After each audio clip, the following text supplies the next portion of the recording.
Bonjour à tous, alors aujourd'hui nous allons faire un nouvel exercice sur le second principe de la thermodynamique et l'entropie. Dans cet exercice, nous allons avoir un gaz parfait diatomique qui est enfermé dans une enceinte calorifugée. Donc ici, les parois de l'enceinte ainsi que le piston sont calorifugés. On négligera la masse du piston et on négligera aussi les frottements entre le piston et les parois de l'enceinte. D'accord ? Donc à l'état initial, on a un gaz parfait qui est à la pression P0, volume V0, température T0. Le piston est lui maintenu par une masse M et nous allons brutalement retirer la masse M. D'accord ? Donc ce qui va se passer, c'est que ici on a la pression P0 qui est supérieure à la pression atmosphérique. D'accord ? Donc le gaz va vouloir se détendre puisque ici il n'y aura plus de masse pour empêcher le mouvement du piston. D'accord ? Donc ici, comme on enlève instantanément la masse M, on va avoir le gaz qui spontanément va vouloir se détendre. D'accord, jusqu'à ce que la pression de part et d'autre du piston soit égale à la pression atmosphérique. D'accord, donc on peut d'ores et déjà dire que la pression finale P1 sera égale à la pression atmosphérique, puisque ici, ce qui va permettre le mouvement du piston, c'est bien la différence de pression entre l'intérieur et l'extérieur de l'enceinte. D'accord ? Alors ici, il faudra prendre des précautions, notamment dans la première question, où nous allons vouloir justement déterminer les expressions des volumes et des températures justement à l'état d'équilibre. D'accord ? Donc c'est ce que l'on va faire maintenant. Donc la première question ici dans cet exercice, ça va être de déterminer le volume et la température finale. La pression finale, on vient déjà de la déduire, puisque ici à l'équilibre, la pression P1 sera égale à la pression atmosphérique. D'accord ? Donc là, je vous laisse un instant de recherche, mettez la vidéo en pause, cherchez de votre côté avant de continuer sur la correction que je vais proposer. D'accord ? Alors ici, il y a une petite subtilité, vous allez le voir. Si vous voyez justement, si je vous dis ici que l'enceinte est calorifugée, pas d'échange de chaleur, vous devriez faire ici donc l'association d'idées avec une transformation qui est adiabatique. Mais attention ici, on est avec la notion d'entropie, donc éventuellement aussi la notion d'irréversibilité. Donc il y a des précautions à prendre, notamment par rapport aux lois de Laplace. D'accord ? J'en dis pas plus pour l'instant et je vous laisse chercher l'exercice avant de regarder la correction. Alors nous allons donc chercher à déterminer ces expressions des volumes V1 et des températures T1 lorsque l'on a atteint l'état d'équilibre, c'est-à-dire que lorsque le piston ne bouge plus. D'accord ? Alors le premier truc que déjà on peut dire ici, c'est que lorsque le piston devient immobile, on est à un état d'équilibre. D'accord ? Donc on aura en fait la température P1 qui sera égale à la pression atmosphérique. D'accord ? Ça c'est le premier truc que l'on peut dire. Ok ? On va aussi poser, vous allez voir pour la suite de l'exercice, une variable x, d'accord, qui est égale ici à P0 sur P1. D'accord ? P0 pression initiale, P1 pression finale qui est égale à la pression atmosphérique. D'accord ? Voilà. Donc ça, vous le retrouvez dans l'énoncé qui est disponible avec la vidéo. Ok ? Alors, maintenant, il va falloir justement que je cherche à déterminer ce volume final et cette température finale. Donc, je vais partir de ce que je connais ici. Ce que je connais ici, déjà, c'est que je peux faire mon bilan thermodynamique ici avec la variation d'énergie interne. D'accord ? Donc, je peux déjà poser en fait que j'ai dU qui est égal à un petit élément de travail plus un petit élément de chaleur. D'accord ? Comme je n'ai pas d'échange de chaleur ici, à ce moment-là, je vais pouvoir dire, lorsque je fais delta U, c'est égal à W plus Q. Et ça, c'est égal à 0 joules. D'accord ? Donc, ça veut dire qu'en fait, la variation d'énergie interne de mon système, ça va simplement être égal au travail échangé avec l'extérieur. D'accord ? Donc ici, le travail échangé par le gaz parfait avec l'extérieur, c'est donc le travail, ici, W, qui va être égal à moins P extérieur dV. D'accord ? Alors, la pression extérieure ici, elle ne change pas. D'accord ? On va considérer que l'enceinte dans laquelle se passe l'expérience, ou l'environnement plutôt dans lequel se passe l'expérience, est suffisamment grand pour que le déplacement du piston n'influence pas la pression à l'extérieur de l'enceinte calorifugée. D'accord ? Donc on va pouvoir dire ici qu'on a du coup une pression extérieure qui est égale à la pression atmosphérique et ici qui est aussi égale à P1. D'accord ? Donc je vais avoir ici la pression qui est une constante et je vais évoluer entre les volumes V0 et V1. D'accord ? Donc je vais aller de V0 à V1. Donc je vais avoir mon travail ici, W, qui va être égal à moins P1, V1, moins V0. D'accord? Donc ça c'est le premier truc que je peux écrire ici. C'est le travail échangé entre l'extérieur et l'intérieur de l'enceinte calorifugée par l'intermédiaire du piston. Ici, son expression elle est ici. D'accord? Alors j'ai aussi une expression pour l'énergie interne. D'accord? Je sais que l'énergie interne, delta U ici, ça va être égal à NCV T1 moins T0. D'accord? Ça aussi c'est quelque chose que je peux poser. D'accord? Dans l'énoncé, je dis qu'on est avec 1 mol de gaz. D'accord? Donc ici N va être égal à 1 mol. Donc je vais avoir delta U qui va être égal à CV T1 moins T0. D'accord?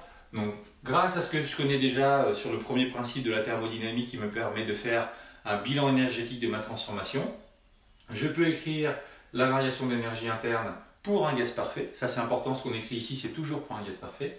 Et j'ai pu aussi justement déterminer une expression du travail échangé avec l'extérieur, ici avec moins P1, V1 moins V0. D'accord? Grâce à ces deux relations, plus la loi des gaz parfaits, on va pouvoir justement commencer à travailler sur des équations pour justement faire apparaître soit le volume, soit la température. Alors nous allons maintenant pouvoir continuer sur le calcul, sachant qu'on a fait déjà le bilan énergétique avec le premier principe de la thermodynamique. D'accord? Comme j'ai affaire ici à un gaz parfait et ici 1 mol de gaz parfait, je peux écrire que PV0, V0 égale RT0 et que P1, V1 égale RT1. D'accord? Donc à partir de là, je vais pouvoir finalement trouver une égalité parce que si je divise ici par T0 et là je divise par T1, je peux aboutir à l'expression PV0 sur T0 qui est égal à P1V1 sur T1. D'accord? Donc à partir de là, comme je sais que P0 sur P1 c'est égal à X, je vais avoir X V0 sur V1 qui est égal à T0 sur T1. D'accord? Donc ça c'est une relation intéressante parce que je vais pouvoir l'injecter dans mon bilan énergétique que j'ai établi tout à l'heure pour justement avoir soit des équations que avec les volumes, soit des équations que avec les températures. D'accord?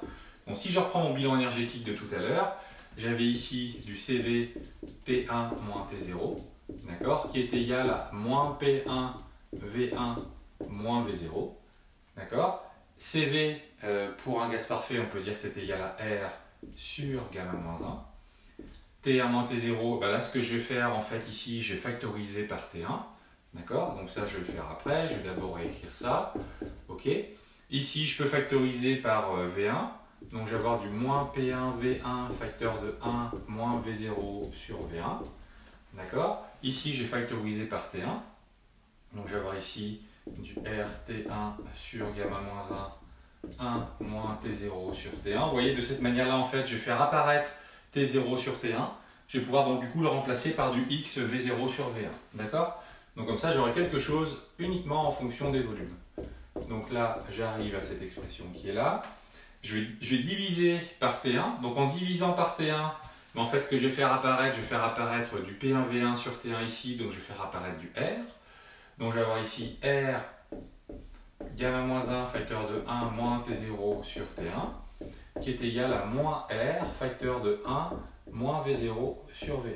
D'accord? Donc on observe des simplifications des R ici et voilà ici. D'accord? Donc le T0 sur T1 maintenant, bah, j'ai le choix en fait à partir de cette expression là. Soit je remplace le T0 sur T1 par X V0 sur V1, soit je remplace V0 sur V1 par T0 sur T1. D'accord? De toute façon, à partir du moment où j'aurai l'un, j'aurai l'autre grâce à la relation qui est ici. D'accord? Donc ce que l'on va faire maintenant, c'est on va remplacer T0 sur T1 par X V0 sur V1 et continuer notre calcul. Alors dans cette équation maintenant, je vais remplacer T0 sur T1 par X V0 sur V1. D'accord? Hop. Donc là, on est vraiment sur la partie calculatoire de notre question. Là maintenant, je vais regrouper tout ce qui est en V0 sur V1. D'accord? Donc je vais avoir ici du 1 sur gamma moins 1 plus 1. De l'autre côté, je vais avoir du V0 sur V1 plus ici x sur gamma moins 1, V0 sur V1. D'accord? Alors à partir de là, ça va me donner du gamma sur gamma moins 1. De ce côté-là, je peux mettre mon V0 sur V1. Donc ça veut dire que grâce à ça, je vais pouvoir avoir une expression de V1 fonction de V0. Donc ça, c'est sympa. Ok. Je vais avoir ici du 1 plus x sur gamma moins 1. Voilà. Et à partir de là, je vais continuer. Là, je peux procéder à une mise au même dénominateur. Donc tout mettre sur gamma moins 1.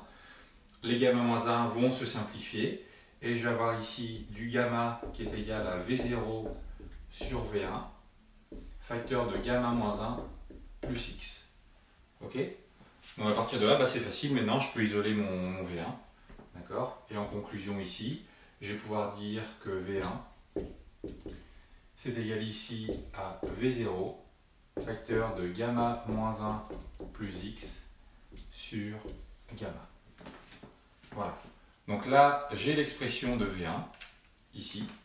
Donc fonction du gamma de mon gaz parfait et du rapport entre les pressions ici. Voilà. Donc là, maintenant, je peux passer facilement à la température, d'accord? Puisque je sais que T0 sur T1, c'est égal à X V0 sur V1. D'accord?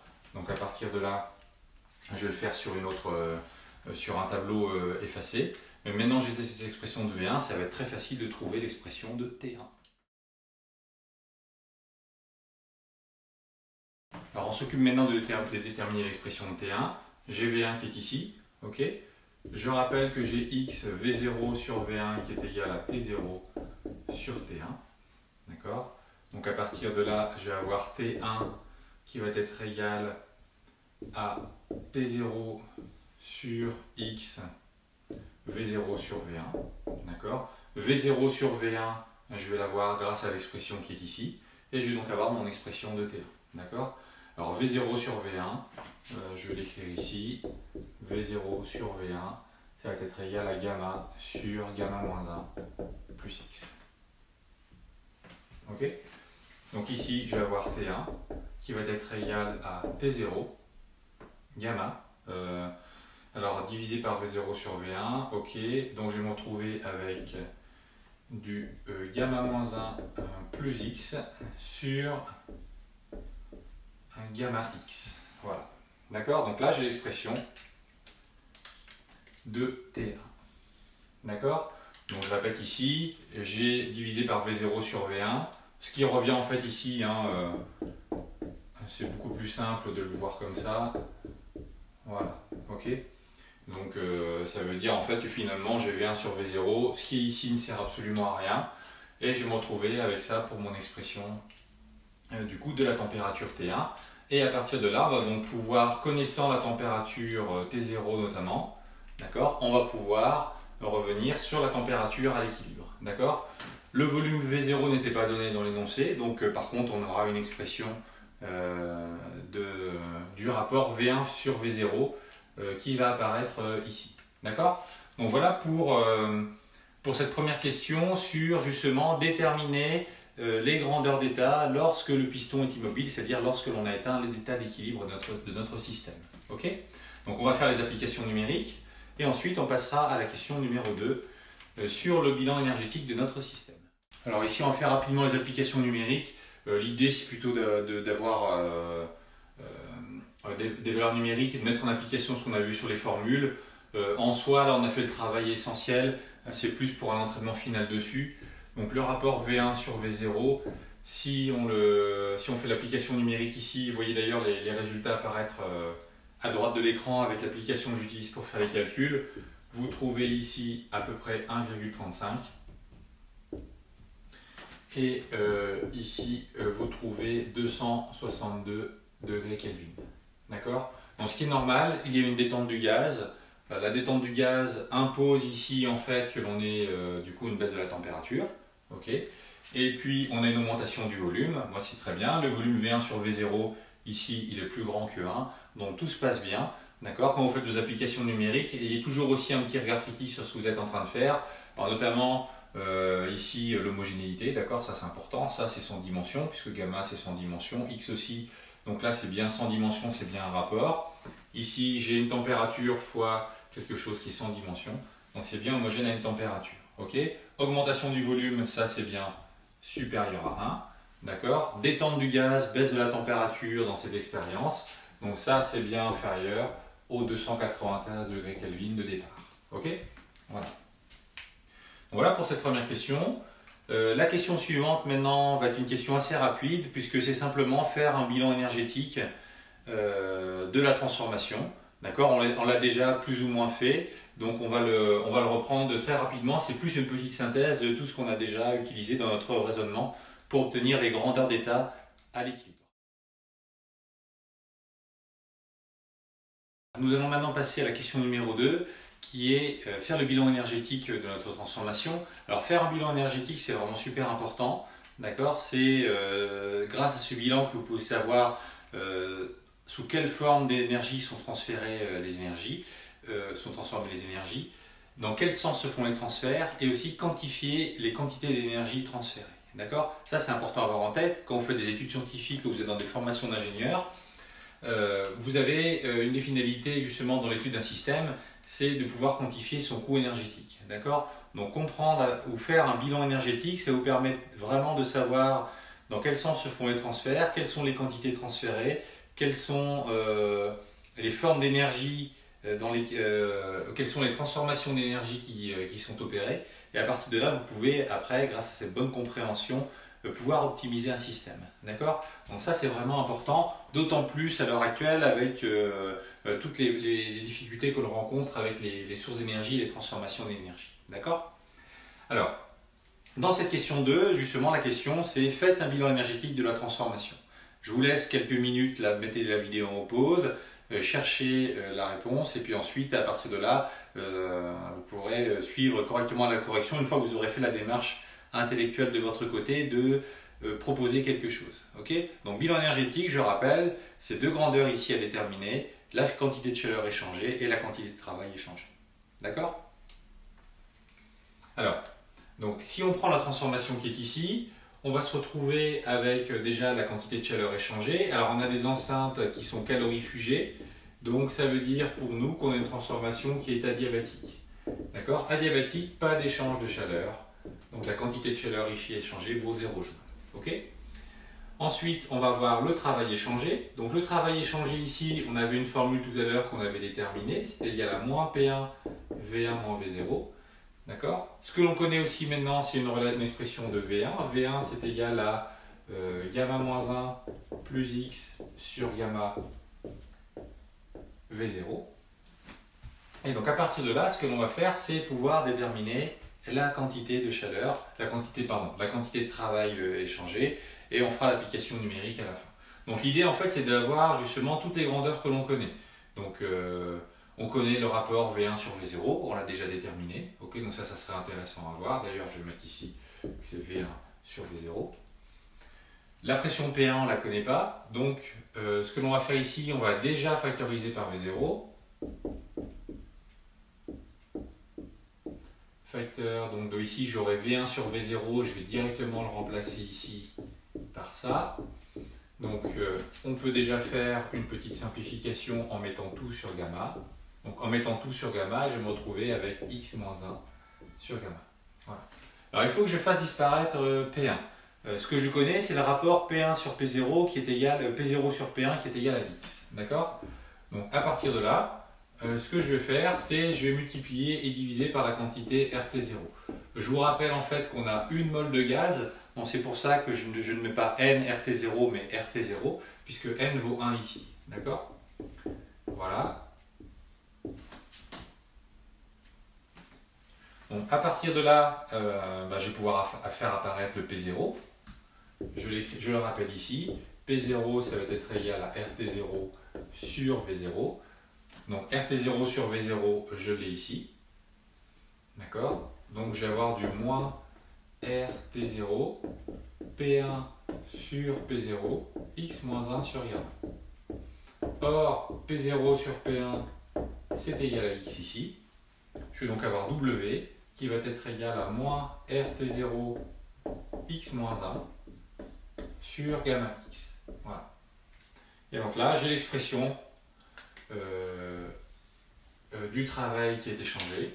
D'accord? Gx, c'est supérieur à 1 ici. Souvenez-vous, il vaut 1,5. Donc tout ce terme-là est positif. J'ai donc un travail échangé qui est négatif ici. Donc ça veut dire que le gaz parfait va fournir du travail à l'extérieur. C'est normal puisqu'il c'est le gaz en se détendant ici qui va pousser le piston. D'accord? Voilà, donc j'ai bien un signe moins qui est ici. Vous voyez apparaître le résultat de l'application numérique. Donc vous avez comme ça un ordre de grandeur en joules de la valeur pour le travail échangé avec l'extérieur. Donc voilà pour ce bilan énergétique de cette transformation. Nous allons maintenant attaquer la troisième question qui est ce qui nous intéresse le plus ici, c'est le bilan anthropique.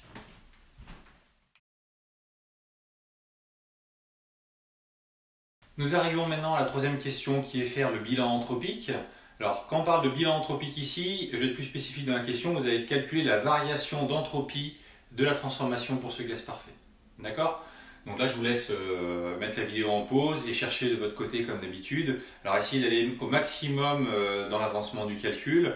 Souvenez-vous ici que lorsqu'on va calculer une variation d'entropie, on va s'appuyer sur les identités thermodynamiques que j'avais exposées dans les vidéos précédentes.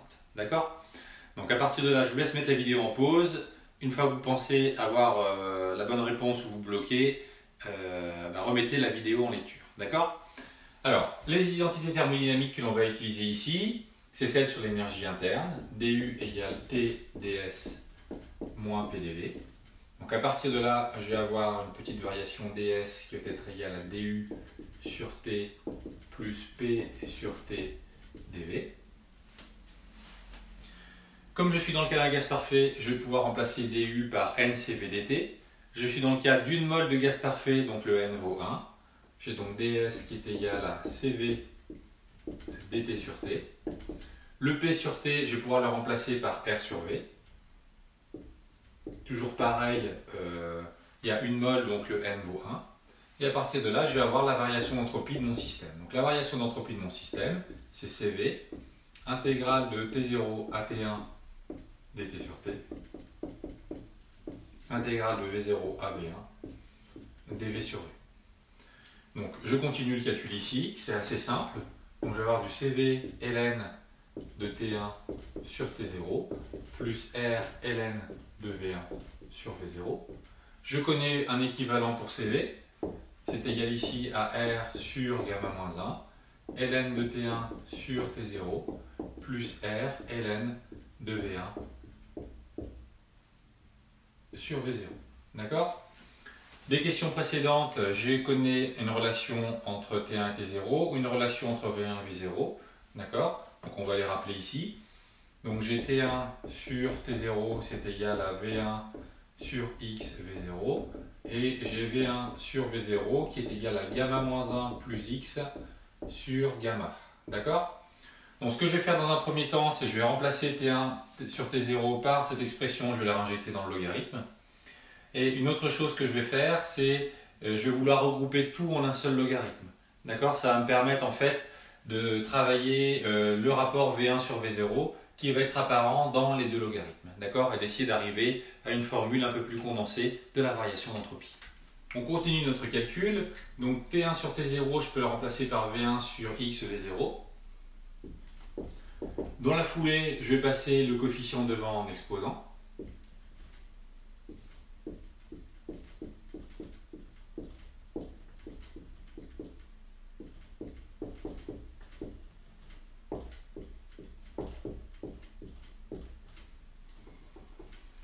Je peux regrouper les logarithmes ensemble, ln de A plus ln de B, ln de A fois B.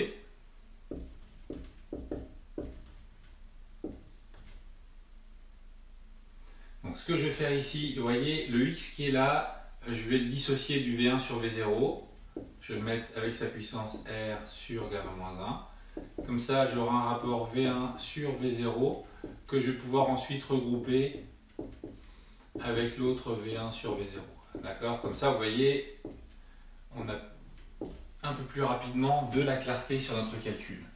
Donc, A puissance m plus B puissance n fois A puissance n, c'est égal à A puissance m plus n. Les puissances s'ajoutent, ok, lorsque la base est identique. Donc c'est ce que j'ai utilisé ici. Alors là, je suis bien avec x exposant.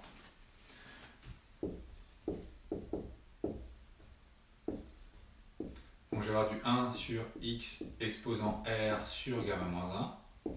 Ici, je vais avoir le V1 sur V0. Exposant r puissance gamma moins 1 plus r. Voilà, je mets tout comme dénominateur, les r vont se simplifier. Je vais donc me retrouver avec une expression déjà un peu plus synthétique de ma variation d'entropie. Donc ensuite, je vais avoir V1 sur V0, et là, je vais me retrouver avec du gamma sur gamma moins 1. Donc voilà pour l'expression de la variation d'entropie. Le V1 sur V0, je vais pouvoir le remplacer par son expression finale, et là, j'aurai donc une information sur la variation d'entropie de ma transformation ici. Alors nous sommes pratiquement arrivés au bout de notre calcul sur la variation d'entropie.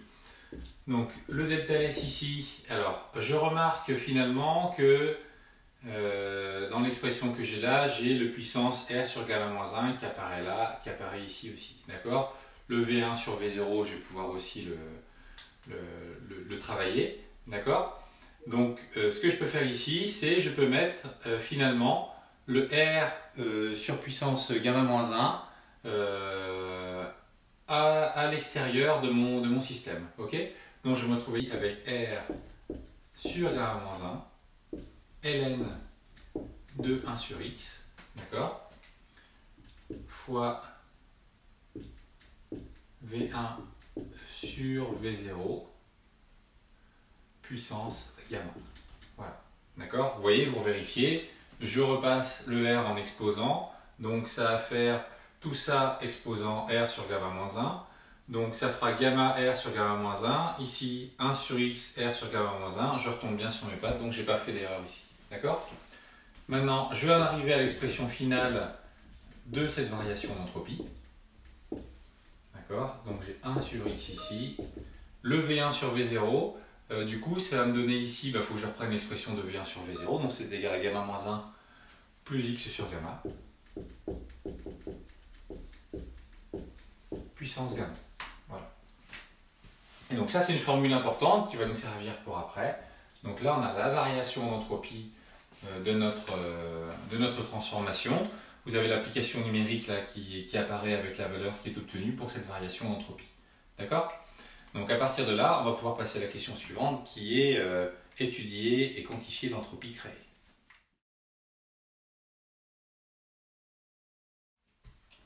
Nous arrivons maintenant à la question 4, qui est une question, je dirais, essentielle par rapport à ce que l'on fait sur le second principe de la thermodynamique, qui est justement évaluer l'entropie créée. Donc cette question 4, pardon, c'est la suivante. Donner l'expression de l'entropie créée lors de la transformation pour ce gaz parfait. Donc pareil, je vous laisse mettre la vidéo en pause et essayer de trouver l'expression de cette entropie créée. Alors, donc ici, en fait, on va déjà reprendre la définition de la variation d'entropie. Donc en fait, la variation d'entropie, c'est de l'entropie échangée et de l'entropie créée. D'accord? Alors vous allez voir ici, la réponse elle est super rapide, simplement parce que l'on est dans le cas d'une transformation adiabatique. Et comme il n'y a pas d'échange de chaleur, à ce moment-là, l'entropie échangée est égale à 0. On a donc delta S qui est égal à S créé. D'accord? Donc, l'expression de l'entropie créée ici, ben c'est facile, c'est du recopiage. C'est ce que l'on a. Donc là, il y a vraiment un gros gain de temps par rapport à ça. On va voir par contre que la question 5 va être beaucoup plus intéressante et beaucoup plus importante ici. Parce qu'on sait que lorsque l'on calcule une variation d'entropie, que l'on détermine de l'entropie créée, d'accord, ce qui est important de savoir, c'est on sait que l'entropie créée, elle est supérieure ou égale à 0. D'accord? Elle ne peut pas être négative. Si elle est négative, ça veut dire que la transformation ne peut pas se faire. Hein. D'accord? Donc ça veut dire que là, en fait, maintenant qu'on a une expression de l'entropie créée, on va s'assurer que le terme qui est ici, d'accord, soit positif, d'accord, soit supérieur ou égal à 0. Donc la question 5, c'est ça, c'est vérifier que l'entropie créée est supérieure ou égale à 0.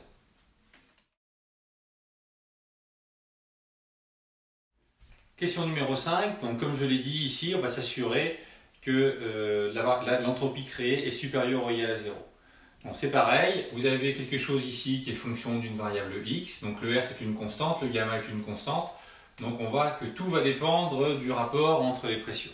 D'accord? Donc à partir de là, je vous laisse justement analyser cette fonction. Donc il peut y avoir une analyse de fonction à faire, d'accord? On peut aussi, les indices que je peux vous donner dans votre recherche, c'est se dire, ben, tiens, finalement, quelle est la plus petite valeur prise par x? D'accord? Ça peut être un truc important ici, c'est quelle est la plus petite valeur prise par x. Alors, je vous rappelle que x, c'est le rapport P0 sur P1. Et aussi, je vous donne comme petit indice que l'on est dans une détente. D'accord? Donc ici, quand on est dans une détente, ça va vous donner aussi un indice sur comment justement va varier x, d'accord? Et quelle est la valeur du coup extrême que peut prendre x ici, d'accord? Et à partir de là, en fait, ça va vous aider aussi à borner votre analyse de fonction, d'accord? Vous savez que typiquement, grâce à ces indices, vous savez que x ne peut pas prendre toutes les valeurs sur r, d'accord? Donc ça aussi, ça va vous faciliter grandement la tâche dans votre analyse de fonction ou dans la manière, dans l'approche que vous allez utiliser pour vérifier que l'entropie créée est supérieure ou égale à 0. Voilà, je vous laisse mettre la vidéo en pause et reprendre la lecture une fois que vous aurez terminé votre travail. Alors ici, pour l'entropie créée, ce que l'on va faire en fait, on va justement étudier les variations de S créées, d'accord? Parce que si on étudie les variations et que par exemple on a un minimum, d'accord? Grâce à la valeur de ce minimum, on pourra peut-être avoir des informations sur le signe, d'accord? Donc souvent étudier la variation de la fonction pour avoir des informations sur le signe, ça donne des indications assez précieuses. Alors, déjà je commence par ici, des indices que j'ai donnés sur x égale P0 sur P1 sur la détente. On sait que de toute façon, au début, il y a la masse sur le piston, donc la pression P0 elle est supérieure à P1, d'accord? Et que lorsqu'on est à l'équilibre, P0 égale à P1. Donc ça veut dire que la plus petite valeur prise par x, c'est lorsque on a donc P0 sur P1 qui est égal à 1. D'accord? On peut avoir que ça, c'est-à-dire que la pression du gaz à l'instant initial est égale à la pression atmosphérique. Et donc dans ce cas-là, le piston ne bougerait pas. D'accord? Voilà le cas extrême que l'on pourrait avoir ici, parce que dès que l'on met la masse, on comprime. Donc s'il n'y avait pas de masse, il n'y aurait pas de transformation, d'accord? Puisque le piston serait immobile et la pression serait égale de part et d'autre de la paroi, d'accord? Enfin de la paroi du piston. Donc j'aurais P0 égale P1, et dans ce cas-là, x min égale 1. Mais à partir du moment où je mets une masse sur le piston, je comprime le gaz, et donc P0 devient supérieur à P1. D'accord? Donc dans ce cas-là, j'ai x qui va être supérieur ou égal à 1. Donc ça veut dire en fait que ça ne sert à rien de faire une étude pour x plus petit que 1. Bon, maintenant on va faire la dérivée.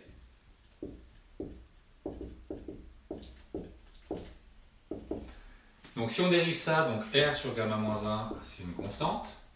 D'accord? Là, j'ai quelque chose qui est la forme ln de a fois b, donc si vous voulez, vous pouvez le séparer en somme. D'accord? Donc en le séparant en somme, ça sera la dérivée de ln de 1 sur x plus la dérivée de ce terme-là. D'accord? Donc la dérivée de ln de 1 sur x, ici c'est comme si je faisais la dérivée de moins ln de x, donc je vais avoir du moins 1 sur x. Ok? Ensuite, je vais avoir la dérivée de ln de gamma moins 1 plus x sur gamma puissance gamma.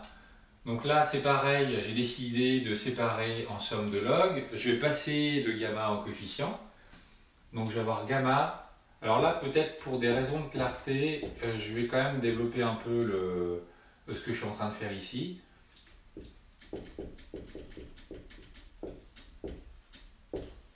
Voilà, ok? Donc je vais même le mettre en ce que j'ai fait ici. Donc c'est-à-dire qu'au départ, j'avais S créé, c'est R sur gamma moins 1, facteur de ln de moins ln de x, plus gamma ln de gamma moins 1 plus x sur gamma.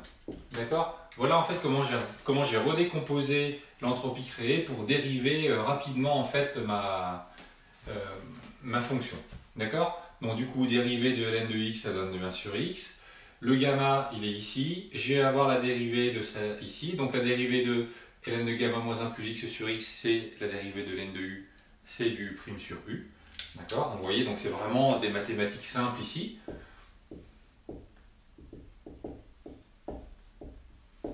Donc je vais être à R sur gamma moins 1 sur x, plus gamma. Alors la dérivée de ça ici, je vais me retrouver avec du 1 sur gamma. Donc divisé par ça, donc ça veut dire multiplié par l'inverse de cette expression qui est ici. Donc fois gamma sur gamma moins 1 plus x. Voilà. Donc les gamma vont simplifier. Je vais avoir du moins 1 sur x plus gamma sur gamma moins 1 plus x. D'accord? Je vais pouvoir continuer en fait à condenser mon écriture et à partir de là, on pourra faire une étude de signes assez simple de notre dérivée. On continue sur notre étude de signes. Donc ici, je vais avoir donc du R sur gamma moins 1. Là, je vais procéder de mise au même dénominateur. Donc je vais avoir du moins x plus 1 moins gamma plus gamma x, le tout sur gamma moins 1 plus x. Ok? Donc, la dérivée de mon entropie créée, R sur gamma moins 1. Alors, qu'est-ce que je peux faire ici? J'ai du x que je peux mettre en facteur. Donc, j'ai x facteur de gamma moins 1 plus 1 moins gamma sur gamma moins 1 plus x. Ok. Alors je pourrais éventuellement mettre, vous allez voir ce que je vais faire ici, le 1 moins gamma. En fait, je peux l'écrire moins gamma moins 1. D'accord? Donc ce qui est là, je peux l'écrire moins gamma moins 1. Et en faisant ça, je vais pouvoir mettre gamma moins 1 en facteur. Vous allez voir, ça va être assez chouette ici. Donc ça, c'est un gamma. Donc je vais avoir R sur gamma moins 1. Ensuite, je vais avoir gamma moins 1, facteur de x moins 1. Et le x moins 1 ici, ça va être super sympa. Parce que grâce à ça, en fait, je vais pouvoir faire mon étude de signes super simplement. Ok? Donc si on attaque l'étude de signes. Ça, vous voyez, le R, constante des gaz parfaits, 8,31, positif. Gamma 1,5, moins 1, positif. Ok? Ensuite, ici, j'ai le gamma, il vaut 1,5, le x est plus grand que 1. Donc ça, c'est forcément, gamma plus x est forcément plus grand que 1. Donc gamma plus x moins 1 sera plus grand que 0. Ok? Donc ça, c'est bon. Le gamma moins 1, il est positif. Il va donc rester le signe de x moins 1. Mais souvenez-vous ce que j'ai dit. On a dit que x était supérieur ou égal à 1. Donc ça veut dire en fait que x moins 1 est positif pour x supérieur ou égal à 1. Donc ça veut dire que là, la variation de mon entropie créée, elle est supérieure ou égale à 0. Donc j'ai l'entropie créée qui est une fonction croissante. D'accord? Croissante pour x supérieur ou égal à 1. D'accord? Donc là, ça c'est chouette. Maintenant, il va falloir que je calcule en fait ce qui se passe pour le minimum, parce que je vois en fait que ici, finalement, j'ai S créé min, d'accord, pour x égale 1. Donc on va reprendre ça. Si pour x égale 1, on a S créé qui est égal à 0, comme la fonction sera croissante, on aura donc S créé supérieur ou égal à 0, et donc dans ce cas-là, tout sera cohérent. Donc, on sait maintenant que notre fonction S créée, elle est croissante, d'accord. X min, il est égal à 1. Entropie créée ici est une fonction croissante. Je vais regarder que vaut l'entropie créée lorsque x égale 1. Donc je vais avoir du R sur gamma moins 1. Donc ça c'est bon. Ensuite ici x vaut 1. Donc je vais avoir du gamma sur gamma puissance gamma. Donc ça fera ln de 1. ln de 1 ça fera 0. Bon, je me retrouve avec une entropie créée qui est nulle lorsque les pressions sont égales. Ce qui est normal, d'accord? Si je fais une transformation avec la même pression de part et d'autre de mon piston, il n'y aura rien ne va se passer, donc il n'y aura pas d'entropie créée, d'accord? Et de même, lorsque j'arrive à l'équilibre, donc j'arrive au moment où j'arrête de créer l'entropie, donc l'entropie créée est nulle, ok?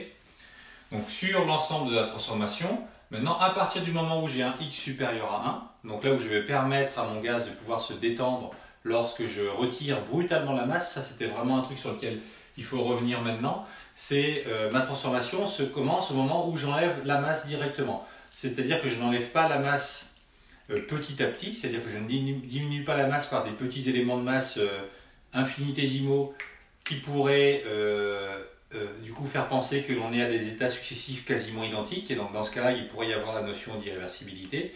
Là la masse est enlevée d'un seul coup, et on remarque que du coup dans ce cas-là on aura S créé qui sera supérieur à 0. D'accord? Donc on aura vraiment création d'entropie, on aura une transformation qui sera bien irréversible.